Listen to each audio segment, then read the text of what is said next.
Welcome to our channel Rise Shine KG to PG. सध्या आपलं स्पर्धा परीक्षा मार्गदर्शन चालू आहे. त्यामध्ये आपण सामान्य विज्ञान हा घटक डिस्कस करतोय. आज अतिशय महत्त्वाचा असा पॉइंट आपल्याला डिस्कस करायचा आहे, ऊर्जा, ज्याला इंग्रजीमध्ये एनर्जी म्हणतात. आता ऊर्जा म्हणजे काय आहे? तर पदार्थात असलेली कार्य करण्याची क्षमता म्हणजेच त्या पदार्थाची ऊर्जा होय. पहा, ही क्षमता जितकी जास्त असते तितकी ऊर्जा सुद्धा जास्त असते आणि क्षमता जितकी कमी असते तितकी ऊर्जा सुद्धा कमी असते. आता हे कार्य करण्याची क्षमता असल्यामुळं कार्य आणि ऊर्जेची एकके सारखीच आहे. की आता आपल्याला माहिती आहे एकक आपण दोन पद्धतीत देतो, एसआय पद्धत आणि सीजीएस पद्धत. एसआय पद्धत म्हणजे इंटरनॅशनल सिस्टम ऑफ युनिट्स आणि सीजीएस पद्धत म्हणजे सेंटीमीटर ग्राम सेकंद पद्धत. तर एसआय पद्धतीमध्ये जूल हे ऊर्जेचं आणि कार्याचं एकक आहे, दोघांचं सारखंच आहे. कंसामध्ये मी जे कॅपिटल जे दाखवलंय तो त्याचा सिम्बॉल आहे, चिन्ह आहे. आणि सीजीएस मध्ये अर्ग आणि कंसामध्ये मी जे ERG लिहिलेले तो त्याचा काय आहे, सिम्बॉल आहे. आता ह्या ऊर्जा विविध रूपात आढळते आपल्या आजूबाजूला, की जसं यांत्रिक ऊर्जा आहे, उष्णता ऊर्जा आहे, प्रकाश ऊर्जा आहे, ध्वनी ऊर्जा आहे, रासायनिक ऊर्जा आहे, सौर ऊर्जा आहे, अणु ऊर्जा आहे, विद्युत चुंबकीय ऊर्जा आहे. अशा भरपूर ऊर्जेचे काय आहेत, रूप आहेत. तर ह्या रूपापैकी आता आपण महत्वाचं एक ज्या आहे, यांत्रिक ऊर्जेचे पुढे दोन प्रकार पडतात. यांत्रिक ऊर्जेचे पुढे दोन प्रकार पडतात, गतिज ऊर्जा आणि स्थितिज ऊर्जा. हा थोडासा महत्वाचा भाग आहे एक्झाम पॉइंट ऑफ व्ह्यू न, म्हणून आपण तो डिस्कस करतोय. आता गतिज ऊर्जा म्हणजे काय आहे, तर त्याला इंग्रजीमध्ये कायनेटिक एनर्जी म्हणतात. पदार्थाच्या गतिमान अवस्थेमुळे पदार्थास प्राप्त झालेल्या ऊर्जेस गतिज ऊर्जा म्हणतात. आता हे पहा, याची भरपूर एक्झाम्पल्स आहेत. जिथं जिथं गती आहे तिथं तिथं ऊर्जा आहे. समजा आपण क्रिकेट खेळतोय आणि वेगवान चेंडू जर का स्टंपवर आदळला तर स्टंप कोलांट्या उड्या खात जातात, पाहतो की नाही आपण मॅचेस मध्ये. तर तो का जातो? कारण त्या चेंडूची जी गती आहे त्याची ऊर्जा त्या स्टंपला भेटलेली असते. किंवा तुम्ही कॅरम खेळता, एक सोंगटी जर का दुसऱ्या सोंगटीवर आदळली तर ती दुसरी स्थिर सोंगटी पुढे जाते. ते कशामुळे? त्या गतिज ऊर्जेमुळे जाते. त्याच्यानंतर समजा धनुष्यातून सुटलेला बाण आहे, त्याला एक गतिज ऊर्जा प्राप्त होते, तो त्याचा लक्ष्यभेद करतो. किंवा सिंपल एक्झाम्पल आहे, बंदुकीची गोळी आपण हाताने फेकल्यावर नाही जाणार इतके लांब, टार्गेटमध्ये घुसणार नाही. पण तेच जर का आपण बंदुकीची गोळी त्याच्या बंदुकीमधून जर का सोडली तर त्याला काय आहे, एक गती प्राप्त होते आणि त्याच्यातून ऊर्जा प्राप्त होते. आता या गतिज ऊर्जेचं सूत्र काय आहे, तर गतिज ऊर्जेचं सूत्र आहे 1/2 mv². इथे m काय आहे, पदार्थाचं वस्तुमान आहे ज्याला मास म्हणतात, आणि v काय आहे तर पदार्थाची गती आहे ज्याला इंग्रजीमध्ये व्हेलॉसिटी म्हणतात. बऱ्याच वेळा स्पर्धा परीक्षांमध्ये ह्या गतिज ऊर्जेच्या सूत्रावर काही गणित सांगतात आणि त्याच्या खाली आपल्याला 4 पर्याय निवडायला सांगतात. असे काही गणिताची सुद्धा उदाहरणं आपण इथं घेऊयात.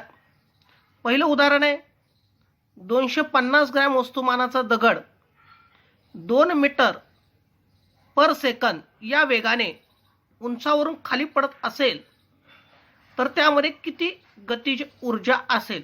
खाली 4 वेगवेगळे ऑप्शन्स असतात, पर्याय असतात. आपल्याला योग्य तो पर्याय निवडायचा असतो, पण प्रश्नपत्रिकेमध्ये रफ स्पेस असते, तिथं आपल्याला गणित करून पाहावं लागतं. अंदाजे उत्तर लिहिता येत नसतं. मग दिलेली माहिती काय आहे, यम. यम म्हणजे मास, मास म्हणजे वस्तुमान 250 ग्राम. आणि व्ही म्हणजे व्हेलॉसिटी गती दिलेली 2 मीटर पर सेकंद.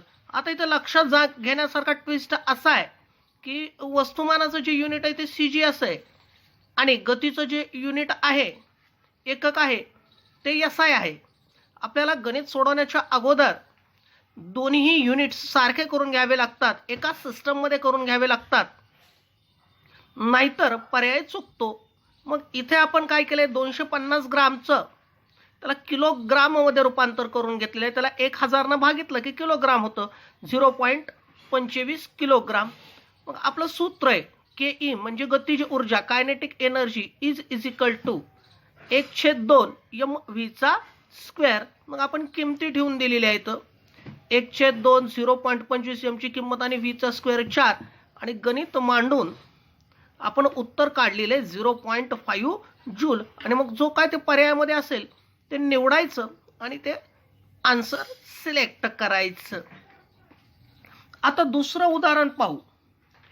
जर एखाद्या गतिमान वस्तूचे वस्तुमान दुप्पट केल्यास त्या वस्तूची गतिज ऊर्जा किती पट होईल पहा.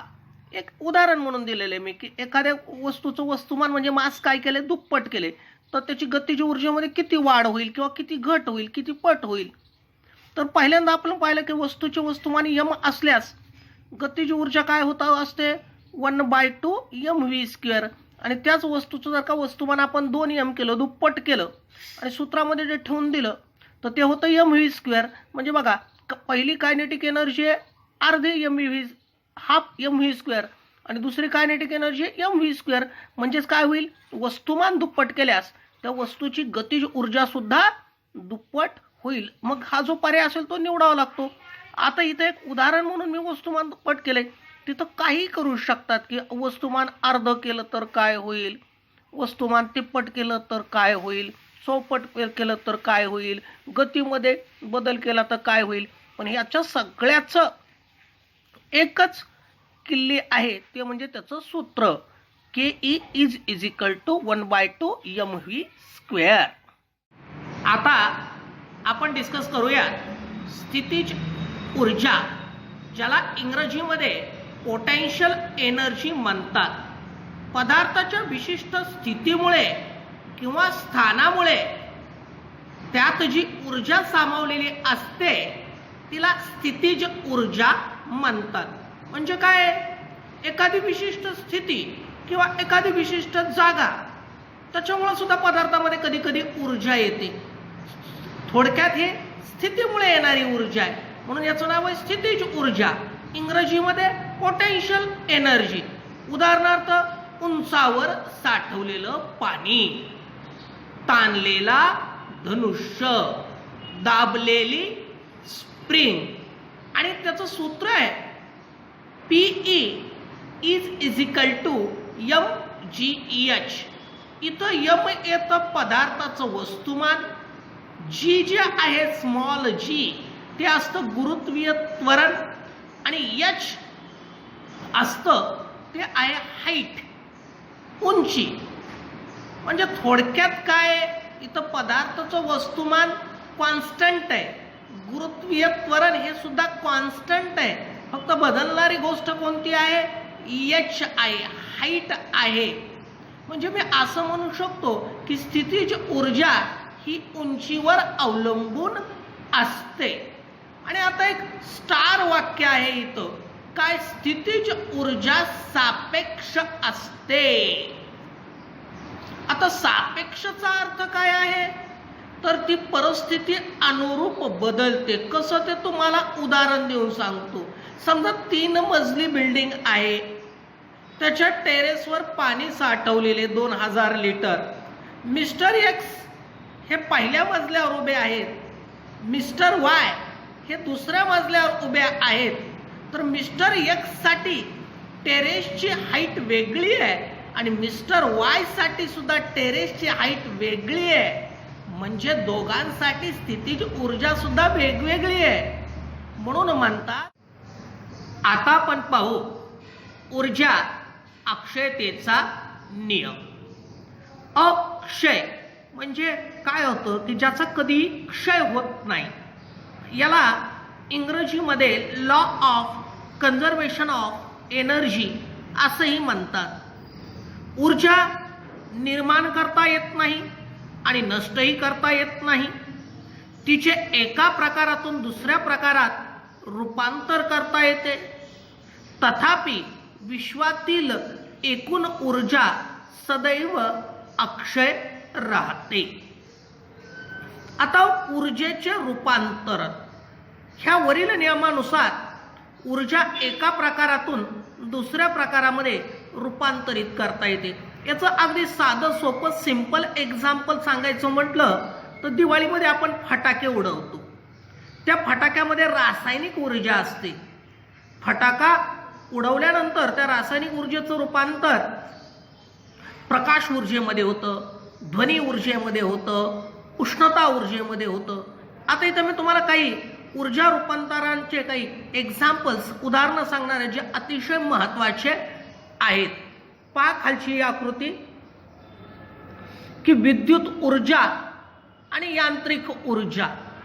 पहा विद्युत ऊर्जेचं रूपांतर यांत्रिक ऊर्जेत होऊ शकतं. याचे उदाहरणं कोणते आहेत की आपण जे वेगवेगळ्या प्रकारचे इंजिन्स वापरतो, पंखा फॅन वापरतो, त्यामध्ये होतं. तर यांत्रिक ऊर्जेचं रूपांतर सुद्धा विद्युत ऊर्जेमध्ये केल्या जाऊ शकतं. याचं उदाहरण काय आहे? जनित्र.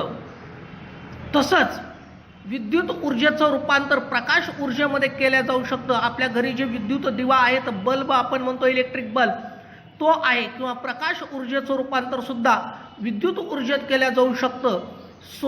सौर घट ज्याला सोलार सेल्स म्हणतात त्याच्यामध्ये हे रूपांतरण होतं. ऊर्जेचे रूपांतरण असलेले अजून काही उदाहरण आपण पाहूयात. इथं आपण विद्युत ऊर्जा आणि ध्वनी ऊर्जा याच्याकडे लक्ष द्या. ध्वनी ऊर्जेचं रूपांतर विद्युत ऊर्जेमध्ये केल्या जाऊ शकते. त्याचं उदाहरण आहे सूक्ष्म श्रवणी, ज्या इंग्रजीमध्ये आपण मायक्रोफोन म्हणतो. आणि विद्युत ऊर्जेचं रूपांतर ध्वनी ऊर्जेत केल्या जाऊ शकतो, ज्याला मराठीमध्ये ध्वनिवर्धक आणि इंग्रजीमध्ये लाऊड स्पीकर म्हणतात. विद्युत ऊर्जेचं रूपांतर उष्णता ऊर्जेमध्ये केल्या जाऊ शकते तापकाच्या साहाय्याने, ज्याला आपण इंग्रजीमध्ये हीटर म्हणतो.